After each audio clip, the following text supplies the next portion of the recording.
When the sun dipped in the evening behind the Flagstaff Mountains, the tension around TLC's production team was already palpable. Rumors had been circulating for weeks online, Reddit forums buzzing, leaked video segments on fan websites. Tonight, however, they weren't rumors anymore. Cody Brown was about to be observed as he tried out new wives on television. Hello all, it's Anna, and welcome again to Core Wealth. Relax, because what happened behind TLC's velvet curtain was stranger, darker, and more explosive than anyone could have dreamed. Inside the renovated warehouse studio, there hung a charged atmosphere. Velvet drapery, simulated greenery, and candlelit darkness conspired to produce a surreal, almost mystical singles lounge environment. At its center sat Cody, awkwardly seated on a velvet-padded chair, wriggling under the glare of 5 cameras. A producer stood close by and breathed softly in his ear. "Cody, this is your new beginning." But off-camera behind the curtain, there was already bedlam. What makes the period all the more astonishing is that Robin, the focus of so much gossip and speculation, hadn't even realized filming had begun. It was all initiated by her as a joke. Half seriously, she had once suggested a spiritual compatibility, special to raise Cody's profile on television, and maybe win some sympathy for their impoverishment. What she could have never imagined was that her one-liner would blow up, become viral, and snowball into a full-blown casting call for TLC. By the time Robin realized what was happening, it was too late. Parked just a block away in her SUV, she sat trembling, mascara running as raw footage pinged to her phone. Through tears, she whispered, "They're parading them like cattle. Cody didn't even warn me." Her anger boiled over, slamming the steering wheel, snapping a fingernail, and gasping through sobs. "After everything I've done for him, now I'm disposable." Meanwhile, the inside auditions got stranger. A woman showed up in a plain dress, explaining that she'd been chosen by a spiritual dream. Another claimed she and Cody's chakras were aligned after dreaming about him. A social media personality showed up with co-parenting as if it was a business opportunity. Cody grinned through it all, sipping from his thermos and posing ridiculous questions such as, "Would you survive without electricity?" Or, "How do you feel about headship?" Then came contestant number 7, and she changed everything. Dressed sharply in denim and a sleek black blazer, she stared straight into the cameras and declared, "I'm not here for Cody. I'm here to expose the truth." With steady hands, she revealed stacks of emails proving Robin had pitched the idea to the network herself. As Cody froze, Robin was breaking apart at home. She paced barefoot, mascara running. She yelled, "I built this show. When they all walked out on Cody, I was left. I saved him." A family picture in a frame flew from her hand, broke on the floor as her youngest child came out, wide eyes behind a door. The crew members froze, not sure if they should keep on taping, but the cameras never quit rolling. And then the tape leaked. Audience members sat agog as Robin's breakdown made it onto the internet. TLC producers complained it was too authentic to put on the air, but too engrossing to keep quiet. Hours later, Mary shook her head live on a stream, muttering, "He's auditioning wives like American Idol." Janelle, laughing on the phone from within her RV, wisecracked, "Well, good for Robin. At least he knows now how it feels." But the real shocker was still ahead. Contestant number 7 returned, this time calmly telling Cody she was actually a documentarian. All the footage, the auditions, the chaos, even Robin's meltdown belonged to her. "I'm not making a reality show," she told him. "I'm making an exposé. On you, Cody, on all of this." Cody's face blanched, and within hours, the Twitter world burst like firecrackers. Robin's meltdown, Cody's auditions exposed. Who is contestant number 7? Overnight legend. By morning, banners flashed on TMZ and Page 6. Mystery contestant uncovers secret documentary storyline. Cody Brown's auditions spectacularly blow up. TLC executives jumped into crisis sessions. Fans wept out for answers. And with the whirlwind intensifying, Cody grew closed off to the public gaze. So the question is, was this the high point of Cody's carefully constructed persona, or the opening scene in a new, even more sinister saga? Stay tuned, because what's about to unfold could be bigger than anything TLC ever imagined. Contestant number 7 didn't appear to make a scene. She came with evidence. She dumped a stack of printed emails down the table, unmoved. Proof that Robin had been working with the network all along. Emails that suggested it was all her brainchild. Something that had begun as a harmless suggestion had turned into a wildfire Robin could no longer contain. And while Cody stood in stunned silence, Robin was losing it in pieces. It was all on tape. Barefoot, pacing anxiously across her hardwood floor, she screamed into the room. "I created this show. When they all abandoned Cody, I stayed. I rescued him." Her rage burst as a framed family photo hit the wall. Her youngest looked on, terrified, in the background behind a doorframe. Crew members were present, unsure whether to console her or keep on recording. The recorders kept running. It was only a matter of hours before the video hit the streets. The internet was ablaze. Mary sat on her Airbnb couch, rolling her eyes. "He's auditioning wives like they're on American Idol. You've got to be kidding me." The video went viral. Janelle was chuckling on the phone in her RV. "Well, at least Robin knows exactly how we felt. Cody's reliable, I'll give him that, until the next catastrophe." But the real shock came when contestant number 7 returned. This time, Cody greeted her warmly, calling her courageous for standing up to Robin. Yet she didn't flinch. Leaning forward, she revealed her true role. "I'm not here for a marriage. I'm here as a documentarian. Every audition, every meltdown, you're sitting in my project." Cody's smile vanished. She pushed a contract down the table. "This isn't TLC property, it's mine, and it's not a reality show. It's an exposé about you, Cody, about all of this." The backlash was swift. On Twitter that evening, hashtags trended globally. Robin's breakdown, justice for Mary and Janelle, who is contestant number 7. She overnight became a legend. Tabloids screamed by the morning following, "Mystery contestant discovers secret documentary. Cody Brown's auditions blow up in his face." TLC executives scrambled into crisis meetings. But whereas the network was reeling, Cody himself went into hiding. Then, within weeks, new charges materialized. Financial reports, text messages, and receipts showing that Robin had been spending family money to fund her Flagstaff Palace lifestyle and personal expenditures. The audience cried out for proof, and Mary didn't delay kicking off with a new blockbuster, How the Browns Were Bled Dry, the $820,000 Lie. When Cody finally returned, it was not triumphant, it was desperate.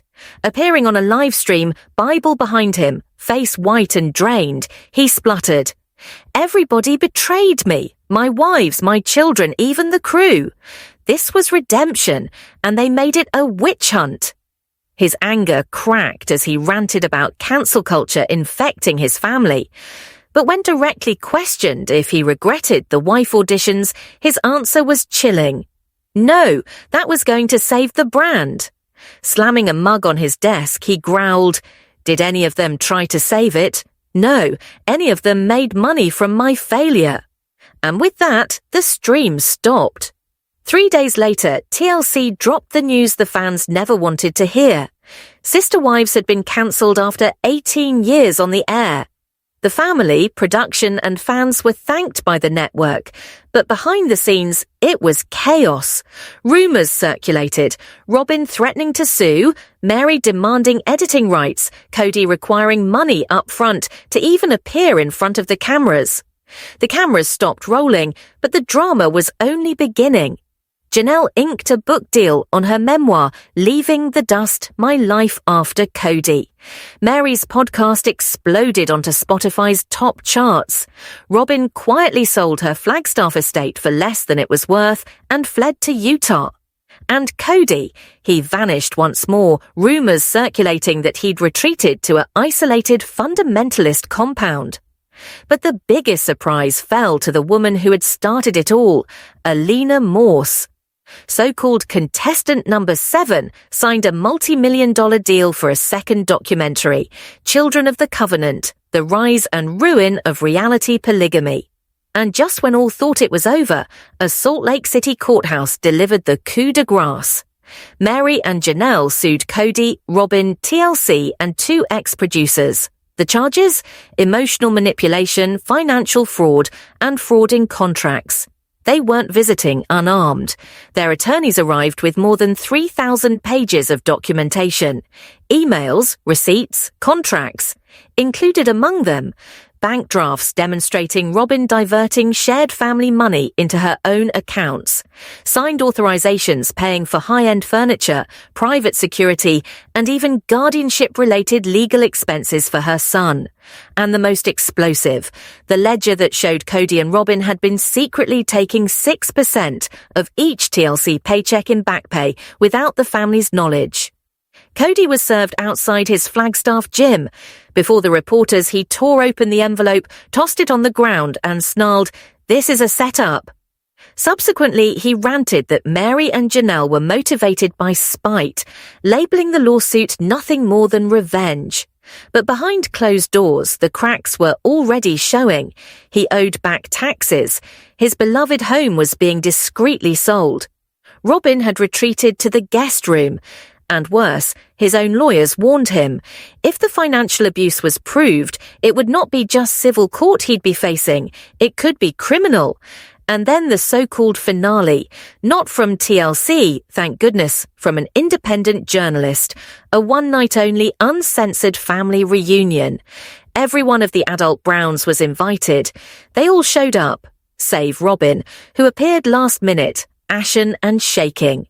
Sitting in tense half-circle, the silence made the air thick. Finally, Mary spoke. "You always said you were the glue. Turns out, you were the scissors." Janelle responded, her voice steady but cold. "You promised you were protecting this family, and you—" cliffhanger hook. But before she could finish, the room erupted. Janelle's voice cut through the silence like a knife. "We trusted you, we defended you, and you took from the pot." Cody flew off the handle, rushing into the group. "You two were jealous of her the entire time. Robin was the only one loyal to me." But Janelle didn't flinch. Calmly, she shot back, "We didn't leave, Cody. You drove us away." Then the host unleashed a bombshell that rocked the room. A leaked producer's memo, the Robin rebrand plan. Months before Christine ever walked out, it spelled it all out. How to cut Mary and Janelle's airtime, spotlight Robin's kids, and reboot Cody's tale so Robin would be his emotional anchor for life. Robin's face went white. She buried her head in her hands, shuddering. She got up slowly, each shaky step captured by the cameras. "I never wanted this," she whispered. "I just wanted my kids safe. That's why I took control, because Cody asked me to. He said it was us or them." She spat at Cody, voice cracking. "Don't lie now. Don't you dare pretend it wasn't you." Cody sat rigid as a statue, unresponsive. Robin stepped back, grumbling to herself. "They all hate me now. There is nothing left." Security escorted her away.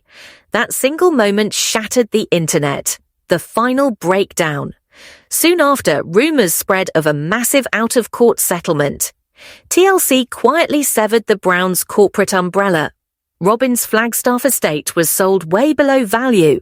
Cody fled into hiding to Moab, Utah, working undercover at spiritual retreats. Christine, remarried and living in quiet contentment with David Woolley, was silent. The Browns' social media sites vanished one by one, but Eleanor Morris, the filmmaker who had put all of this into motion, wasn't done yet. She distributed one last film, The Breakdown of a Covenant. Filmed in the Utah desert, it ended with a haunting sequence. Mary and Janelle sat next to each other on a bench, staring at the Wasatch Mountains. Neither of them said a word for a long time. Then, just above a whisper, Mary spoke. "For years, he was everything to us." Janelle nodded, "But we were never everything to him." Their coffee cups clinked softly, fade to black. Although Sister Wives failed to make it to season 19, the final episodes of the show tore down the platform the series had built its support on.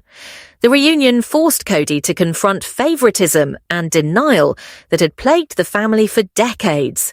But even off-camera, one voice wouldn't be silenced. Christine, now Woolley, also resorted to Instagram, reading passages from her memoir Sister Wife, a story of faith, family, and finding freedom. She relived one of the most painful memories of all, Truly's birth. Cody was not there. Rather, he was off with Robin, who was then still only his fiancée, not yet his wife. Christine admitted, "That made me feel invisible." While she laboured alone, Cody lingered around the house, loitering, not worried, until she phoned him herself. And then, when he got there, instead of to her, he asked the doctor about Mary's chances of IVF, there and then while she delivered. The comparison of how Cody treated her and how he treated Robin during Solomon's birth was stark. With Robin, he was present, attentive, indulgent. With Christine, he was already emotionally somewhere else. And that's when fans began to get it. After Robin entered the scene, Christine, Mary, and Janelle were never treated the same anymore. By the time of the tell-all special, the contrast was stark. Cody was shown footage of Christine with David Woolley. Real smiles, genuine affection, the kind of love she'd been denied for so many years. Cody protested that he was happy for her, but the words rang hollow. Even as he tried to rewrite history, Christine's joy with David made it painfully clear. She'd finally received the one thing Cody never gave her. David himself didn't hold back. He called out the years Christine had spent without love. Even their daughter, Isabel, admitted she had longed for her father's affection, but never received it. Now, seeing her mother cherished, she said it plainly. "As long as Mum's happy, we're happy." Christine is past all this. She is not resentful. She is not stuck in the past. And even Mary and Janelle are seeking a fresh start. The only two left in the trap are Cody and Robin.